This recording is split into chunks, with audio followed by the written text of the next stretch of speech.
राधे राधे, हरे कृष्णा। आप में से बड़े सारे लोगों को कंफ्यूजन है कि दीदी एकादशी का व्रत कब करें, 6 को करें, 7 को करें, हमें कृपया करके बताइए। तो देखिए, मैंने 4 पंचांग देखे हैं और श्रीधाम वृंदावन में भी पता किया, श्रीधाम वृंदावन के अनेकों साधु संतों से पता किया, जैसे कि कौशिक जी महाराज हो गया, बांके बिहार जी में कब है, मथुरा जन्मभूमि में कब है। तो और पंचांग देखने के बाद सारे समावेश पे ये मैं पहुंची हूँ कि इस बार जो एकादशी है वो 2 दिन की है, 6 तारीख की भी है और 7 तारीख की भी है। अगर आप 6 तारीख को व्रत रहते हैं तो आपको एक एकादशी के व्रत का फल तो मिलता ही मिलेगा, कोई दोष नहीं है 6 तारीख को व्रत रहने से।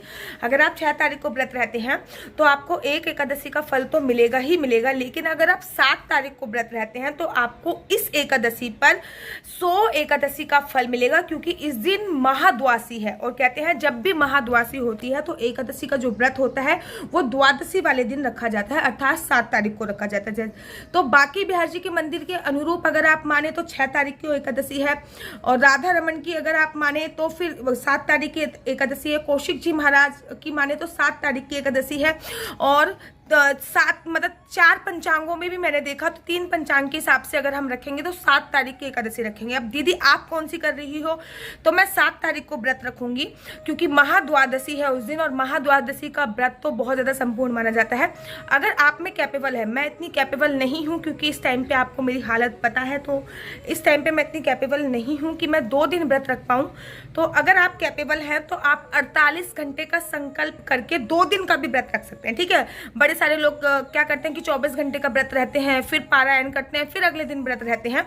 लेकिन अगर आप कैपेबल हैं तो संकल्प ही आप 48 घंटे का करिए। जब आप एकादशी के व्रत का संकल्प करते हैं तो उसी में आप जो संकल्प कर रहे हैं वो 48 घंटे का कर लीजिए कि हम 48 घंटे का व्रत रख रहे हैं, अर्थात 2 दिन का व्रत रख रहे हैं।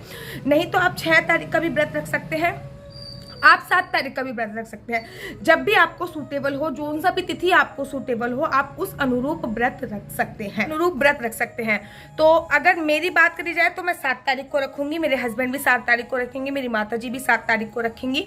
बाकी अगर आप 6 तारीख को भी व्रत रखते हो तो कोई दोष नहीं है, जबकि 6 तारीख को तो पूरे दिन ही एकादशी है।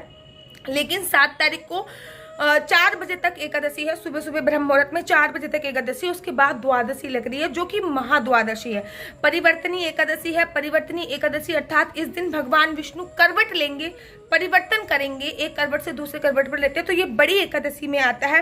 और अगर आप कहो कि दीदी इस दिन से हम नई एकादशी का व्रत प्रारंभ कर सकते हैं, तो नई एकादशी का व्रत तो प्रारंभ नहीं किया जा सकता।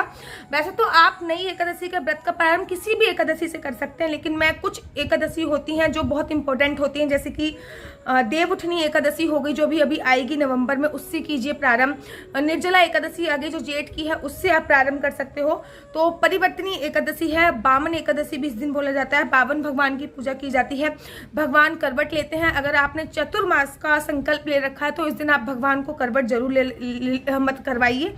और साथ ही के साथ आप अगर व्रत की संशय आपको दूर हो गई होगी कि आपको 6 तारीख को व्रत रखना है या 7 तारीख को व्रत रखना है, चाहो तो आप दोनों दिन भी रख सकते हो, चाहो तो किसी एक दिन भी रख सकते हो, मैं पूरी तरह आप पे छोड़ती हूँ। और राधे राधे, हरे